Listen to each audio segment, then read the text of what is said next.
آپ سمجھ کیوں نہیں رہی؟ میں کوئی چھوٹی بچی نہیں ہوں، کالج جانے والی ہوں۔ اب ہر چھوٹی چھوٹی بات کے لیے مجھے اس ہٹلر سے اجازت کیوں لینی پڑتی ہے؟ آیت نے زور سے اپنا دوپٹہ بیڈ پر پھینکا اور غصے سے پاؤں پٹکتے ہوئے حمدہ بیگم کے سامنے کھڑی ہو گئی۔ اس کا چہرہ غصے سے سرخ ہو رہا تھا اور آنکھوں میں نمی تیر رہی تھی۔ اس کے کمرے میں بکھری ہوئی کتابیں اور دیواروں پر لگے پوسٹرز اس کی بے ترتیب اور آزاد طبیعت کی عکاسی کر رہے تھے، جو اس گھر کے سخت اصولوں سے بالکل میل نہیں کھاتے تھے۔ حمدہ بیگم جو اطمینان سے جائے نماز طے کر رہی تھی، اپنی بیٹی کو گھور کر دیکھا۔ ان کے ماتھے پر تشویش کی لکیریں ابھر آئیں۔ خبردار جو سکندر کے بارے میں ایسے الفاظ استعمال کیے، وہ تمہارا تایا زاد ہے اور اس گھر کا بڑا بیٹا۔ آغا جان کے بعد وہی اس حویلی کا وارث ہے۔ اس کی بات ماننا ہم سب پر لازم ہے۔ تمہیں اندازہ نہیں ہے کہ دیواروں کے بھی کان ہوتے ہیں۔ اگر کسی ملازمہ نے سن لیا اور بات سکندر تک پہنچا دی تو کیا ہوگا؟ وارث ہے تو اپنی جاگیر کا ہوگا، میرا مالک تو نہیں ہے نا، آیت نے چڑھ کر جواب دیا۔ اس کی آواز میں اب روحانسی پن آ گیا تھا۔ ساری دنیا کے کزنز آپس میں ہنسی مذاق کرتے ہیں، دوستوں کی طرح رہتے ہیں، اور ایک ہمارا گھر ہے جہاں سکندر لالا کی اجازت کے بغیر سانس لینا بھی جرم سمجھا جاتا ہے۔ میں دیکھتی ہوں میری سہیلیاں اپنے کزنز کے قصے سناتی ہیں، اور ایک میں ہوں جو اپنے کزن کے سائے سے بھی ڈرتی ہوں۔ حمدہ بیگم نے آگے بڑھ کر اس کے منہ پر ہلکا سا تھپڑ رسید کیا، نہیں بلکہ صرف ہاتھ رکھا، جیسے اسے مزید بولنے سے روکنا چاہ رہی ہوں۔ آہستہ بولو آیت، اگر تمہاری آواز باہر لاؤنج میں بیٹھے سکندر یا آغا جان نے سن لی تو مجھ سے برا کوئی نہیں ہوگا۔ تمہیں پتہ ہے نا آغا جان اسے کتنا چاہتے ہیں۔ سکندر ان کی آنکھ کا تارا ہے، ان کی امید ہے، اس کے خلاف وہ ایک لفظ نہیں سن سکتے۔ آیت کی آنکھوں سے ایک آنسو ٹپک کر گال پر آ رکا۔ یہی تو اس کا دکھ تھا۔ سکندر حویلی کا اکلوتا چشم و چراغ تھا، وہ اپنے والدین کا اکلوتا بیٹا تھا، جبکہ آیت اور اس کی چھوٹی بہن 2 بیٹیاں تھیں۔ آیت کے تائزاد ہونے کے ناطے اور اکلوتا وارث ہونے کے ناطے سکندر کو بچپن ہی سے ایک الگ مقام حاصل تھا۔ وہ آیت سے 7 سال بڑا تھا۔ جب آیت نے ہوش سنبھالا تو اسے ہمیشہ یہی بتایا گیا کہ سکندر بڑا ہے، سکندر کا ادب کرو، سکندر سے پوچھ لو۔ یہ سن سن کر اب اسے سکندر کے نام سے ہی چڑ ہونے لگی تھی۔ وہ جب بھی سامنے آتا ایک عجیب سا روپ اور دبدبا اس کے ساتھ ہوتا۔ وہ سنجیدہ، کم گو، رسول پرست تھا، جبکہ آیت شوخ، چنچل، تتلیوں کے پیچھے بھاگنے والی اور اپنی مرضی کرنے والی لڑکی تھی۔ اسے پابندیاں زہر لگتی تھی، اور سکندر پابندیوں کا دوسرا نام تھا۔ مجھے اسکول کے ٹرپ کے ساتھ لاہور جانا تھا۔ اماں پلیز آپ آغا جان سے کہتے نا، میں وعدہ کرتی ہوں اپنا خیال رکھوں گی۔ ساری کلاس جا رہی ہے، اگر میں نہیں گئی تو سب میرا مذاق اڑائیں گے۔ اس نے اب لہجہ نرم کرتے ہوئے منت کی اور ماں کے کاندھے پر سر رکھ دیا۔ حمدہ بیگم کا دل بسیج گیا، مگر وہ اپنی بے بسی جانتی تھی۔ میں کچھ نہیں کہہ سکتی۔ شام کو جب سکندر گھر آئے گا تو خود جا کر اجازت لے لینا۔ اگر اس نے ہاں کر دی تو آغا جی کو بھی اعتراض نہیں ہوگا۔ حمدہ بیگم نے حتمی فیصلہ سنایا اور کمرے سے باہر نکل گئی۔ آیت وہیں بیٹھ کے کنارے بیٹھ گئی۔ اس نے اپنی سائڈ ٹیبل پر رکھی ناولز کی کتابوں کو دیکھا۔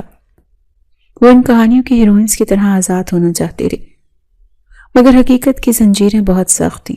پھر وہی سکندر، ہر راستے کی رکاوٹ سکندر۔ اس نے نفرت سے مٹیاں بھینچ لیں۔ آخر کب تک میری خوشیوں کی ڈور اس شخص کے ہاتھ میں رہے گی؟ شام کے سائے گہرے ہو چکے تھے۔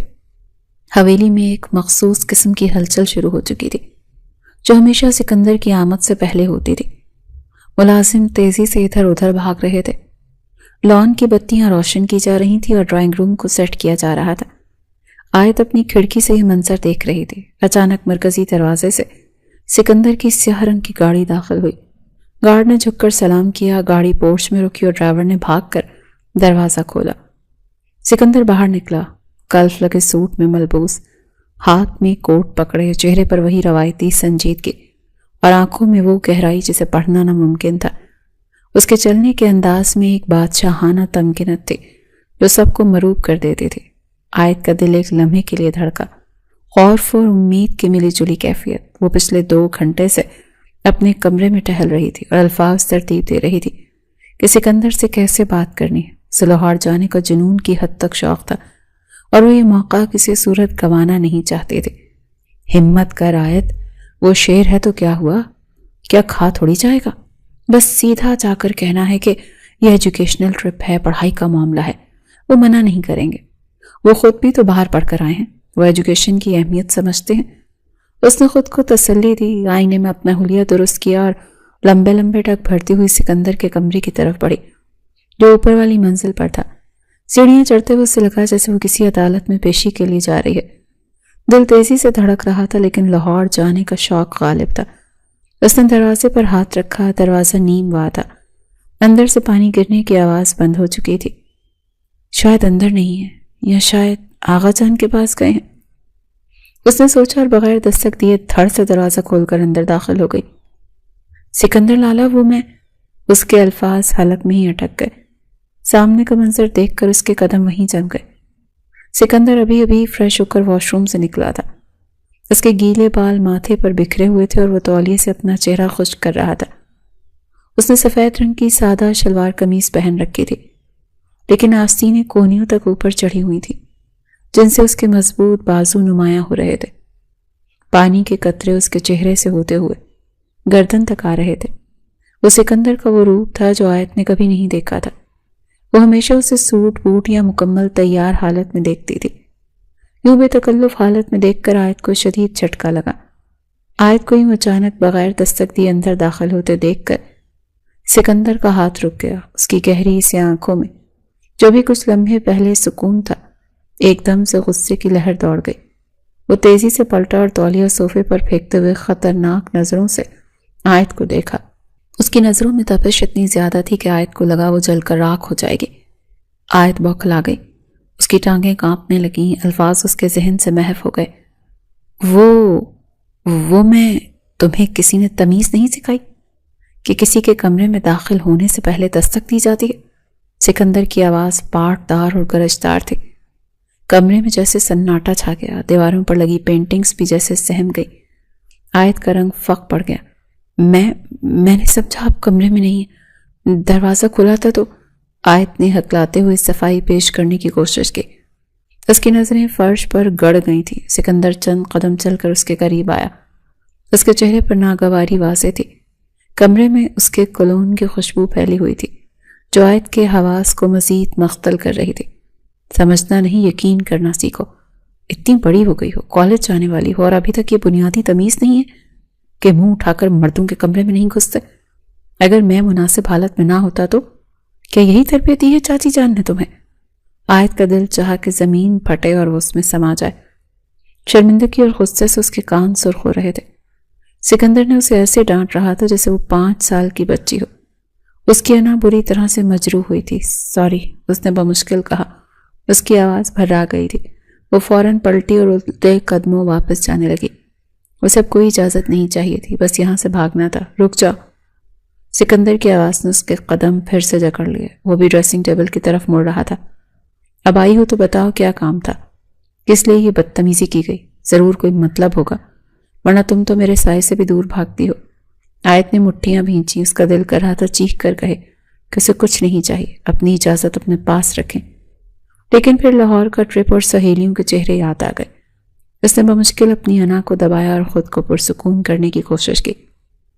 مجھے اسکول کے ٹرپ کے ساتھ لاہور جانا ہے، پرسوں جا رہے ہیں، سب لڑکیاں جا رہی ہیں، ٹیچرز بھی ساتھ ہیں، اور پرنسپل نے کہا ہے کہ بہت معلوماتی ٹرپ ہوگا۔ اس نے ایک سانس میں سب کہہ دیا۔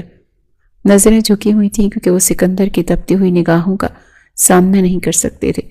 سکندر نے اپنی آستینیں نیچے کی، کلائی پر گھڑی باندھی اور بالوں میں ہاتھ پھیرتے ہوئے آئینے میں آیت کا عکس دیکھا۔ نہیں، ایک مختصر اور حتمی جواب۔ اس کے لہجے میں کوئی لچک نہیں تھی۔ آیت کو لگا جیسے کسی نے ٹھنڈا پانی اس پر انڈیل دیا ہو۔ اس نے فوراً نظریں اٹھا کر اسے دیکھا۔ اس کی آنکھوں میں بے یقینی تھی۔ لیکن کیوں؟ سب جا رہے ہیں، میں نے امی سے بات کی تھی، انہوں نے کہا آپ سے پوچھ لوں، میں وعدہ کرتی ہوں۔ سکندر نے پلٹ کر اسے دیکھا۔ اس کے چہرے پر وہی روایتی سختی تھی۔ میں نے کہا نا، نہیں۔ بحث ختم۔ لاہور کوئی چھوٹا شہر نہیں ہے، نہ ہی تمہارے اسکول کی انتظامیہ اتنی ذمہ دار ہے کہ میں تمہیں ان کے حوالے کر دوں۔ ملک کے حالات ٹھیک نہیں اور مجھے گھر کی بیٹیوں کو ایسے آوارہ گردی کے لیے شہر شہر بھیجنے کا کوئی شوق نہیں ہے۔ یہ آوارہ گردی نہیں ہے، آیت کی برداشت جواب دے گئی۔ اس کا خوف غصے میں بدل گیا۔ یہ ایجوکیشنل ٹرپ ہے، مجھے ہسٹوریکل مقامات دیکھنے ہیں، آپ ہر چیز میں اپنی ٹانگ کیوں اڑاتے ہیں؟ آپ کو بس میری خوشی دیکھی نہیں جاتی۔ سکندر کی آنکھوں میں ایک سرد چمک ابھری۔ وہ دھیرے سے چلتا وہ اس کے بالکل سامنے آ کر رک گیا۔ آیت کا سانس حلق میں اٹک گیا۔ قد میں وہ اس سے کافی اونچا تھا اور اس کا وجود آیت پر سایہ فگن ہو رہا تھا۔ اپنی زبان کو لگام دو آیت، مجھ سے بات کرنے کا طریقہ بھول گئی ہو تو یاد دلا دوں۔ میں تمہارا کزن بعد میں ہوں، اس گھر کا فیصلہ کرنے والا پہلے ہوں۔ تمہاری حفاظت میری ذمہ داری ہے اور میں اپنی ذمہ داری میں کوتاہی نہیں کرتا۔ جو میں نے کہہ دیا وہ پتھر پر لکیر ہے۔ جاؤ اپنے کمرے میں اور دوبارہ اس موضوع پر بحث کرنے کی ضرورت نہیں ہے۔ آیت کی آنکھوں میں بے بسی کے آنسو تیرنے لگے۔ وہ اسے نفرت سے گھورتی ہوئی پاؤں پٹکتی ہوئی کمرے سے باہر نکل گئی۔ دروازہ اتنی زور سے بند کیا کہ پوری دیوار ہل گئی۔ سکندر نے گہری سانس لی اور آئینے میں اپنے عکس کو دیکھا۔ اس کی پیشانی پر بل پڑ گئے۔ پاگل لڑکی، زمانے کی ہوا سے بے خبر ہے۔ اسے لگتا ہے میں دشمن ہوں، مگر میں اسے کیسے سمجھاؤں کہ باہر کی دنیا کتنے بھیڑیوں سے بھری پڑی ہے۔ وہ بڑبڑایا اور کنگھی اٹھا لی۔ رات کے کھانے پر دسترخوان بچھا ہوا تھا۔ انواع اقسام کے کھانے چنے گئے تھے، مگر آیت کو سب بے ذائقہ لگ رہا تھا۔ آغا جان صدر مجلس کی کرسی پر براجمان تھے اور سکندر ان کے دائیں جانب بیٹھا تھا۔ آیت کا دل تو نہیں چاہ رہا تھا کہ وہاں آئے، لیکن گھر کے اصولوں کے مطابق رات کا کھانا سب کو اکٹھے ہی کھانا ہوتا تھا۔ وہ چپ چاپ اپنی پلیٹ میں چمچ ہلا رہی تھی۔ سکندر بیٹا، زمینوں کا کیا بنا؟ وہ منشی کہہ رہا تھا کہ پانی کا مسئلہ حل ہو گیا ہے۔ آغا جان نے پیار سے سکندر کی طرف دیکھتے ہوئے پوچھا۔ جی آغا جان، میں نے خود جا کر معائنہ کیا ہے، اب کوئی مسئلہ نہیں ہوگا۔ میں نے سختی سے ہدایت کر دی ہے کہ ہماری باری پر پانی چوری نہیں ہونا چاہیے، اور جو پٹواری مسئلہ کر رہا تھا اسے بھی سمجھا دیا ہے۔ سکندر نے انتہائی مؤدبانہ انداز میں جواب دیا۔ جیتا رہ میرا شیر، مجھے پتا تھا تو سب سنبھال لے گا، تیری یہی سمجھداری تو مجھے پسند ہے۔ اس پوری حویلی کا نظام تو نے جس طرح سے سنبھالا ہے، مجھے تجھ پہ فخر ہے۔ آغا جان نے اس کے کاندھے کو تھپکی دی۔ آیت نے کنکھیوں سے یہ منظر دیکھا۔ جلن کی ایک لہر اس کے اندر دوڑ گئی۔ سارا فخر، سارا پیار بس اس سکندر کے لیے ہے۔ ہم تو جیسے اس گھر میں ہیں ہی فالتو، ہماری خواہشوں کی، ہمارے جذبات کی کسی کو پرواہ ہی نہیں۔ اس نے دل میں سوچا، آیت بیٹا تم کچھ کھا نہیں رہی، طبیعت تو ٹھیک ہے؟ آغا جان کی نظر اس پر پڑی۔ اس سے پہلے کہ آیت کچھ بولتی، سکندر کی آواز گونجی۔ شاید موڈ خراب ہے چھوٹی بی بی کا، لاہور جانے کی اجازت نہیں ملی نا؟ سکندر نے طنزی انداز میں کہا اور اپنی پلیٹ میں بوٹی توڑنے لگا۔ آیت نے غصے سے اسے دیکھا۔ وہ سب کے سامنے اس کا مذاق اڑا رہا تھا، نمک چھڑک رہا تھا۔ آغا جان آپ ہی کہیں نا اسے، سب لڑکیاں جا رہی ہیں، صرف میں نہیں جا سکتی؟ یہ کوئی انصاف ہے؟ آیت نے آخری کوشش کے طور پر دادا کی طرف دیکھا۔ اس کی آواز میں التجا تھی۔ آغا جان نے ایک لمحے کے لیے سکندر کو دیکھا، پھر نرمی سے بولے، بیٹا سکندر تمہارا بڑا ہے، وہ جو بھی فیصلہ کرتا ہے تمہاری بہتری کے لیے کرتا ہے۔ اس نے اگر منع کیا ہے تو ضرور کوئی معقول وجہ ہوگی۔ وہ زمانے کو تم سے بہتر سمجھتا ہے۔ ضد مت کرو اور کھانا کھاؤ۔ آیت کا دل ٹوٹ گیا تھا۔ یہ ہمیشہ کا قصہ تھا۔ سکندر کا فیصلہ سپریم کورٹ کا فیصلہ ہوتا تھا، جس کے خلاف کہیں اپیل نہیں ہو سکتی تھی۔ اس نے بمشکل کھانا ختم کیا۔ حلق میں نوالے کانٹوں کی طرح چبھ رہے تھے۔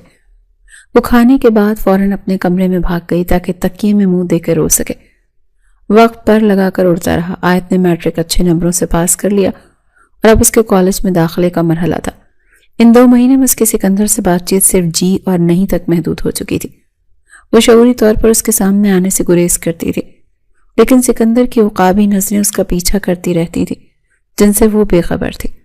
آج کالج کے داخلہ فارم جمع کروانے کی آخری تاریخ تھی۔ آیت بہت خوش تھی۔ اس کا بچپن کا خواب تھا کہ وہ انگلش لٹریچر پڑھے۔ وہ ناولز پڑھنے کی رسیا تھی اور خود بھی چھپ چھپ کر کہانیاں لکھتی تھی۔ اس کے میٹرک میں بھی انگلش میں سب سے زیادہ نمبر آئے تھے۔ اس نے سوچ رکھا تھا کہ وہ انگلش میں ماسٹرز کرے گی اور ایک بڑی لکھاری بنے گی۔ وہ لاؤنج میں بیٹھی بڑے شوق سے فارم پر کر رہی تھی۔ اس کے چہرے پر ایک فاتحانہ مسکراہٹ تھی۔ بس اب کالج لائف شروع، پھر میں اپنی دنیا خود بناؤں گی۔ وہ خود کلامی کر رہی تھی کہ سکندر اندر سے داخل ہوا۔ اس کے ہاتھ میں گاڑی کی چابیاں تھیں اور وہ کہیں جانے کے لیے تیار لگ رہا تھا۔ تیار ہو جاؤ، میں تمہیں کالج ڈراپ کر دیتا ہوں تاکہ فارم جمع کروا سکو۔ ڈرائیور موجود نہیں، سکندر نے اسے دیکھتے ہوئے کہا۔ میں تیار ہوں، بس سبجیکٹ سلیکٹ کر رہی ہوں، آیت نے خوش دلی سے کہا۔ یہ پہلا موقع تھا جب وہ سکندر کے سامنے مسکرا رہی تھی، کیونکہ اس کا خواب پورا ہونے والا تھا۔ سکندر اس کے قریب صوفے پر بیٹھ گیا اور فارم پر نظر ڈالی جہاں وہ انگلش لٹریچر کے خانے پر ٹک کرنے والی تھی۔ اس کی بھویں سکڑ گئیں۔ یہ کیا کر رہی ہو؟ اس نے ٹوک دیا۔ سبجیکٹ سلیکٹ کر رہی ہوں، انگلش لٹریچر۔ دیکھیں میرے میٹرک میں اس میں A+ گریڈ آیا ہے، آیت نے چمکتی آنکھوں سے بتایا۔